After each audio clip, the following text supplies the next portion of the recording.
While translating William Cullen's Mathematica, he questions Cullen's explanation of how Cullen from cinchona cured malaria. Hahnemann introduced a self-experiment ingesting cinchona which caused symptoms similar to malaria. This led to his fundamental principle like cures like similia similibus curanter and origin of new therapeutic system, that is homeopathy. He hypothesized that a substance causing symptoms in a healthy person could cure similar symptoms in a sick person if given in small doses. Began testing other substances on himself and volunteers, laying the foundation for homeopathic cures. In 1796, he published an article in Hofrann's journal introducing his new medical approach. By 1810, he published the first Organon of Rational Art of Healing, which became the foundational text of homeopathy. He introduced the concept of potentization, serum dilutions, and succession to enhance the healing power of substance by minimizing toxicity. He faced strong opposition from conventional doctors and apothecaries who saw his ideas as a threat, because of which he moved frequently to different places due to conflict with authorities. His homeopathic practice gained popularity, attracting patients from across Europe. At the age of 80, he moved to Paris, where homeopathy was gaining recognition. Treated patients including members of French aristocracy. Revised and expanded his Organon, 6th edition was published posthumously. Dr. Hahnemann died on July 2, 1843 in Paris at the age of 88. Homeopathy spread globally and remains widely practiced alternative medicine even today. His method continued to be debated, but his influence on medicine, holistic healing is undeniable. From his childhood, he was a great student to teachers, teacher of teachers, proved to be a chemist, scientist, philanthropist, and philosopher. Finally, I conclude my speech telling his main quote, "Dare to be wise." Thank you. Request ಮಾಡ್ಕೊಳ್ತೀವಿ. ಅದೇ ತರ ನಮ್ಮ MLA ಅವರಿಗೆ ಈ ನಮ್ಮ ರಾಜ್ಯದಲ್ಲಿ ಹೆಚ್ಚಿಗೆ government dispensaries ಹೆಚ್ಚಿಗೆ ಒಂದೇ ಒಂದು ಗೌರ್ಮೆಂಟ್ ಕಾಲೇಜ್ ಇದೆ ನಮ್ಮ ರಾಜ್ಯದಲ್ಲಿ, ಒಂದೇ ಒಂದು. ಅದು 40 ವರ್ಷದಿಂದ ಸ್ಟಾರ್ಟ್ ಆಗಿರೋದು. ನಮ್ಗೆ ಏನ್ ರಿಕ್ವೆಸ್ಟ್ ಅಂದ್ರೆ, ಸಾಕಷ್ಟು ಹೆಲ್ತ್ ಮಿನಿಸ್ಟರ್ಸ್ ಹೇಳಿದ್ವಿ, ಹೆಲ್ತ್ ಅಫಿಷಿಯಲ್ಸ್ ರಿಕ್ವೆಸ್ಟ್ ಮಾಡ್ಕೊಂತ ಇದ್ವಿ, ಒಂದೇ ಒಂದು ಗೌರ್ಮೆಂಟ್ ಡಿಸ್ಪೆನ್ಸರಿ, ಒಂದೇ ಒಂದು ಗೌರ್ಮೆಂಟ್ ಹೋಮಿಯೋಪತಿ ಕಾಲೇಜ್ ಇದೆ. ನಾವೇನ್ ಕೇಳಿದ್ರೆ ರೀಜನ್ ವೈಸ್ ಕೇಳ್ಕೊಂತ ಇದ್ದೀವಿ. ಒಂದು ಕಲ್ಯಾಣ ಕರ್ನಾಟಕದಲ್ಲಿ, ನಾರ್ತ್ ಕರ್ನಾಟಕದಲ್ಲಿ, ಸೆಂಟ್ರಲ್ ಕರ್ನಾಟಕದಲ್ಲಿ, ಆಮೇಲೆ ಕೋಸ್ಟಲ್ ಕರ್ನಾಟಕದಲ್ಲಿ. ಈಗ ಸದ್ಯಕ್ಕೆ ಒಂದು ಮೂವ್ಮೆಂಟ್ ಆಗಿದೆ ಆಕ್ಚುಲಿ ಒಂದು ಕಲ್ಯಾಣ ಕರ್ನಾಟಕದಲ್ಲಿ, ಬಟ್ ಅದನ್ನು ಕಾಲೇಜ್ ಬಂದಿಲ್ಲ. ಅಲ್ಲಿ ಕೆಲವು MLAs ಅದನ್ನು ಮೂವ್ಮೆಂಟ್ ಮಾಡಿದ್ದಾರೆ. ಇಲ್ಲಿ ಒಂದು government homeopathy medical college start ಮಾಡಬೇಕು ಅಂತ. ಇದ್ರ ಸಲುವಾಗಿ ನಮ್ಮ MLA ಸಾಹೇಬರಿಗೆ ನಾವು ಈ ಒಂದು ಸಂದರ್ಭದಲ್ಲಿ ರಿಕ್ವೆಸ್ಟ್ ಮಾಡ್ಕೊಂತೀನಿ, ಇದ್ರ ಬಗ್ಗೆ ಹೆಚ್ಚಿಗೆ ಇಂಟ್ರೆಸ್ಟ್ ತೋರಿಸಿ ಇನ್ನೊಂದು ಗೌರ್ಮೆಂಟ್ ಹೋಮಿಯೋಪತಿ ಕಾಲೇಜು ನಾರ್ತ್ ಕರ್ನಾಟಕದಲ್ಲಿ ಪರ್ಟಿಕ್ಯುಲರ್ ಆಗಿ ಕಲ್ಯಾಣ ಕರ್ನಾಟಕದಲ್ಲಿ ಮಾಡಿ, ಮತ್ತೆ ಬೇರೆ ನಾರ್ತ್ ಕರ್ನಾಟಕ ಮತ್ತೆ ಸೆಂಟ್ರಲ್ ಕರ್ನಾಟಕ ಮತ್ತೆ ಕೋಸ್ಟಲ್ ಕರ್ನಾಟಕದಲ್ಲಿ ಮಾಡ್ಲಿ ಅಂತ ನಾವು ರಿಕ್ವೆಸ್ಟ್ ಮಾಡ್ಕೋಬೇಕು ಅಂತ ನಾವು ನಮ್ಮ ಒಂದು ಅಸೋಸಿಯೇಷನ್ ಪರವಾಗಿ ಅಂತ ರಿಕ್ವೆಸ್ಟ್ ಮಾಡ್ಕೊಂಡ್ರೆ.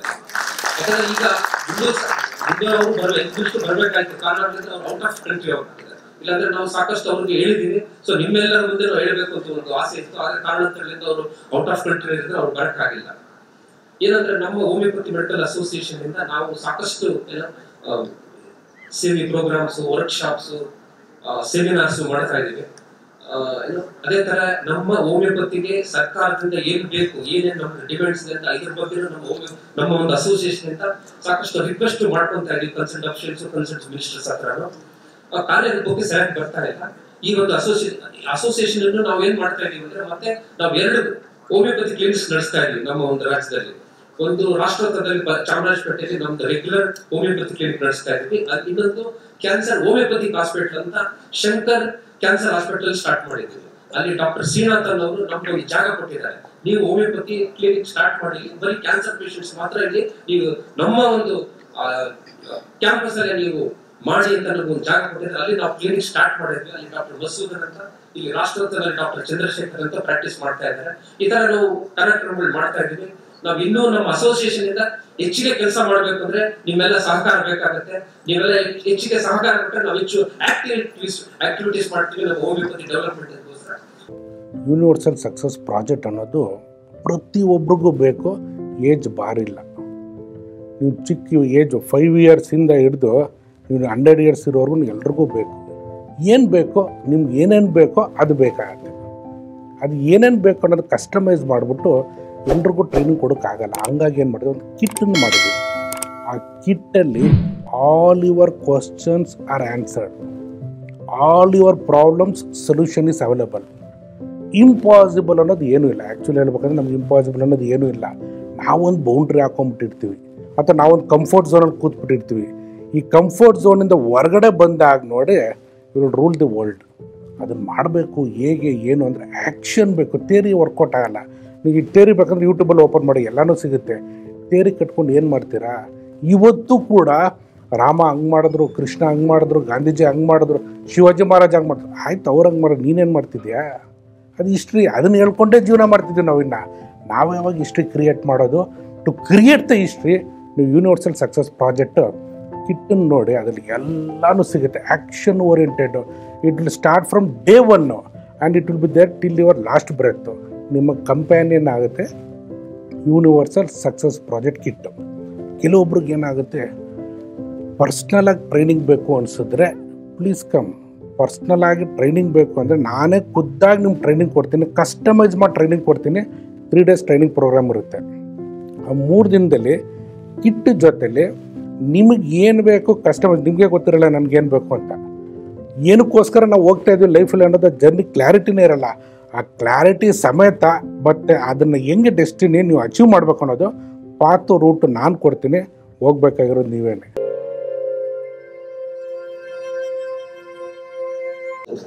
ಯಾರದನ್ನು ಸಾಧ್ಯ ಇಲ್ಲ ತಡೀಲಿಕ್ಕೆ. ಅದು ನಾನೇ ಜಿಂದ ಎಕ್ಸಾಂಪಲ್ ಅಂತ ಹೇಳಕ್ ಇಷ್ಟಪಡ್ತೀನಿ. ಅದೇ ತರ ಹೋಮಿಯೋಪತಿಕ್ ಪ್ರಾಕ್ಟೀಸ್ ಕಾಲೇಜಲ್ಲಿ ಕೂಡ ಓದೋ ಹೊತ್ತಿಗೆ ನಾವು ಆರ್ಗಿನಲ್ ಬಾಟ್ ತಪ್ಪಿತ್ತು ಸರ್. ನಾವು ತಿಳಿತಾ ಇದ್ದು 4 ವರ್ಷ ತಿಳಿದಿಲ್ಲ. ಇಷ್ಟೇ ಇತ್ತು ಸಿಮಿಲಿಯಾ ಸಿಮಿಲಿಬಸ್ ಕ್ಯೂರೆಂಟ್ ಒಂದಿತ್ತು, ಲೈಕ್ ಯೂರ್ಸ್ ಲೈಕ್ ಇದ್ರ ಮೇಲೆ ಓಡ್ತಿದ್ದೆ. ಅದು ಒಂದ್ರ ಮೇಲೆ ಥೀಮ್ ಎಕ್ಸಾಮ್ ಬರೀತಿದೆ. ಯಾಕಂದ್ರೆ ನೆನೆಮನ ಅವ್ರ ಮುಳ್ಳಿನಿಂದ ಮುಳ್ಳಿನಿಂದ ತೆಗಿಬೇಕಂತ ಅವ್ರ ಥೀಮ್ ಇತ್ತು. ಕರೆಕ್ಟ್ ಅಲ್ಲ ಸರ್? ಇದ್ರ ಮೇಲೆ ಬೇಸಿಸ್ ಮೇಲೆ ನಮ್ಮ ಹೋಮಿಯೋಪತಿ ಡಿಗ್ರಿ ಆಗ್ತು. ಆರ್ಗಿನಲ್ 1, 2, 3, 4 ಬುಕ್ಸ್ ಅದು. ಹೀಗಾಗಿ ಟಫೆಸ್ಟ್ ಸಬ್ಜೆಕ್ಟ್ ಅಂದ್ರೆ ಅದೇ ಇತ್ತು. ಆಮೇಲೆ ಫಾರ್ಮಸಿ ಇತ್ತು, ಮೆಡಿಕಲ್ ನಡೀತಿತ್ತು. ಆಮೇಲೆ ನಮ್ಮ ಮೆಡಿಕಲ್ ಕಾಲೇಜ್ ಜೊತೆ ನಮ್ಮ ಅಟ್ಯಾಚ್ ಇತ್ತು ಗುಲ್ಬರ್ಗ ಹೋಮಿಯೋಪತಿ. ಅವ್ರ ಜೊತೆ 2-3 ಕ್ಲಾಸ್ ಫಿಸಿಯೋಲಜಿ ಅಂಡ್ ಅನಾಟಮಿ ಅವ್ರ ಜೊತೆ ಮಿಕ್ಸ್ ಮಾಡಿದ್ವಿ ನಾವು. ಅವಾಗ ಸಾಕಷ್ಟು ಕಾಲೇಜ್ ಡೇಸ್ ತುಂಬಾ ಒಳ್ಳೇದು. ನೀವು ಕಾಲೇಜ್ ವಿದ್ಯಾರ್ಥಿನಿದ್ರಿ, ಈ ಡೇಸ್ ಮಿಸ್ ಮಾಡ್ಕೋಬಾರ್ದು ಅಷ್ಟೇ. ಅದಲ್ಲದೆ ಓದ್ರಿ. ಭವಿಷ್ಯದಲ್ಲಿ ನಾವೇನಾಗ್ಬೇಕಂತ ಅಲ್ಟಿಮೇಟ್ಲಿ ನಮ್ಮ ಫೇತಲ್ಲಿ ಬರ್ತಿರ್ತೀವಿ. ನಮ್ಮ ಫೇತಲ್ಲಿ ಬರ್ತಿರ್ತು ಅದನ್ನ ಒಳ್ಳೆ ಕೆಲಸ ಮಾಡ್ಕೊಂಡು ಹೋಗ್ಬೇಕಷ್ಟೇ. ನಾನು ಮೊನ್ನೆ ಕೂಡ ಈ ಡಾಕ್ಟರ್ ಮಾತಾಡಿದೆ, ಡೆಲ್ಲಿಯಲ್ಲಿ ಕೂಡ ಮಾತಾಡಿ ಆಯುಷ್ ಡಿಪಾರ್ಟ್ಮೆಂಟ್ ಅಲ್ಲಿ ಒಂದು ಕನ್ಸಿಕ್ ಬಗ್ಗೆ ಎವ್ರಿ PSC ನಾನು ಕನ್ಸ್ ಮಾಡಿದ್ದೀನಿ. ಭಗವಂತ ಯಾವಾಗ ನನಗ್ ಶಕ್ತಿ ಕೊಡ್ತಾನೆ ನಾವು ವೇಟ್ ಮಾಡ್ತಾ ಇದ್ದೀನಿ ಅಷ್ಟೇ.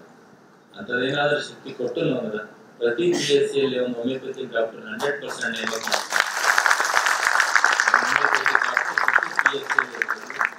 ಪ್ರತಿ ಜಿಲ್ಲೆಗೆ ಒಂದು otherwise cluster wise government medical college ಮಾಡ್ಬೇಕಂತ ಒಂದೇ ಉದ್ದೇಶ ಇದೆ. ಅಲ್ಟಿಮೇಟ್ಲಿ ಅದಕ್ಕೆ ಪವರ್ ಬೇಕು. MLA ಸರ್ಕಾರ ಇರಬೇಕು, ಅದು ಬಹಳ ಮುಖ್ಯ. MLA ಇದ್ದು ಸರ್ಕಾರ ಇಲ್ಲ ಅಂದ್ರೆ ಫುಲ್ ಟಫ್ ಆಗ್ತದೆ. MLA ಇರಬೇಕು, ಆಡಳಿತ ಕೂಡ ಸರ್ಕಾರನೂ ಇರಬೇಕು. ಅವಾಗ ಕೆಲಸಗಳು ಬಹಳ ಈಸಿ ಆಗ್ತವೆ. ಅದಕ್ಕೆ ಅಸೋಸಿಯೇಷನ್ದವರು ದಿನೇಶ್ ಕುಂದ್ರವ್ರ ಹತ್ರ ತಾವೇ ಹೋಗ್ತೀರಿ, ಹೇಳಿ ಸರ್ ನಾನು ಬರ್ತೀನಿ. ಕೆಲವೊಂದು ವಿಷಯ ನಾವು ಕೇಳಿದ್ರು ಕೊಡಲ್ಲ, ಇನ್ನೊಂದು ಕೆಲವೊಂದು ವಿಷಯ ನಾವು ಕಸ್ಕೋಬೇಕು. ಅಧ್ಯಕ್ಷರೇ, ಈಗ ನೀವು ಬಹಳ ಕೇಳಿದ್ರಿಗೆ ಕಸ್ಕೋಬೇಕು. ಅವಾಗ ನೀವು ನನಗೆ ಕೇಳಿದ್ರೆ ನಾನು ನಿಮ್ ಜೊತೆ ಬರ್ತೀನಿ. ಯಾಕಂದ್ರೆ ಈ ಕೆಲವೊಂದು ವಿಷಯ ಸುಮ್ಮನೆ ಕೇಳಿದ್ರೆ ಕೊಡಲ್ಲ. ಸ್ಟ್ರೈಕ್ ಮಾಡಬೇಕು, ಹೋರಾಟ ಮಾಡಬೇಕು.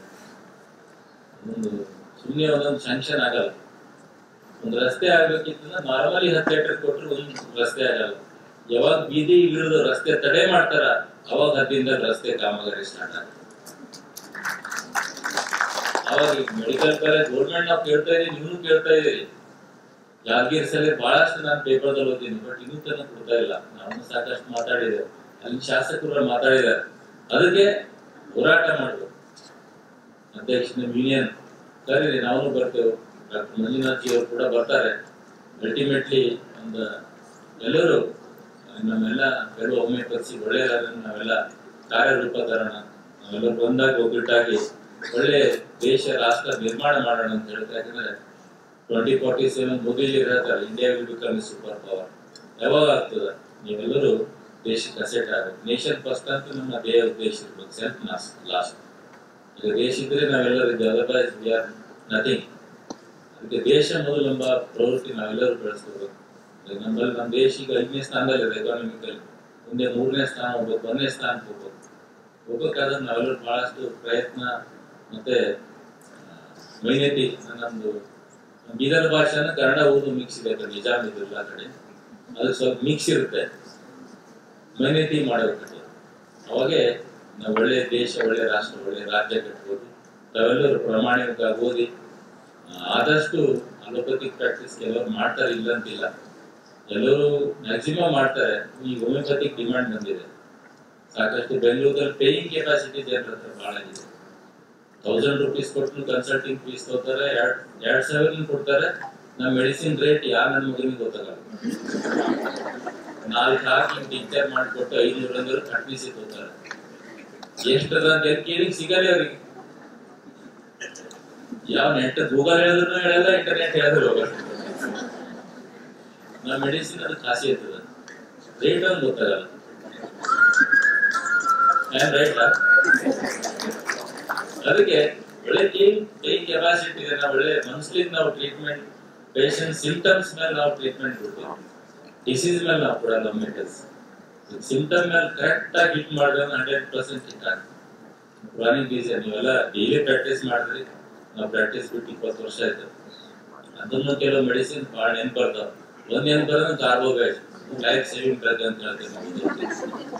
ಅದು ಎಲಿಯಂ ಶೇಪ್ ಅಕೋನೆಟ್ ಅಕ್ಯೂಟ್ ಸಿಂಪ್ಟಮ್ ಅಲ್ಲಿ ಅಕೋನೆಟ್ ವರ್ಕ್ ಮಾಡ್ತದ ಅಂತ ಹೇಳ್ತೇವೆ.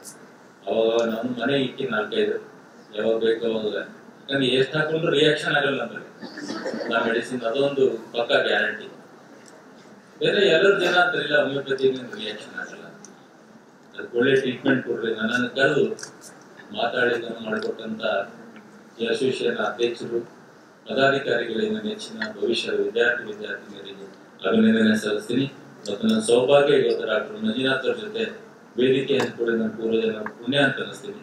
ತಮ್ಮೆಲ್ಲರಿಗೂ ಒಳ್ಳೆಯದಾಗಲಿ. ಏನೇ ತೊಂದರೆ ದಯವಿಟ್ಟು ನೇರವಾಗಿ ನನ್ನನ್ನು ಮಾತಾಡಿ, ಯಾವುದಿದ್ರೂ ಕೂಡ ನನ್ನ ಕೈಲಾದಷ್ಟು ತಮ್ಮ ಕಷ್ಟಗಳನ್ನು ದೂರ ಮಾಡುವಂತ ಪ್ರಯತ್ನ ಪ್ರಾಮಾಣಿಕ ಮಾಡ್ತೀನಿ ಅಂತ ಹೇಳಿ ನಾನು 2 ಮಾತಿಗೆ ವಿರಾಮ ಮಾಡ್ತೀನಿ. ಜೈ ಹಿಂದ್.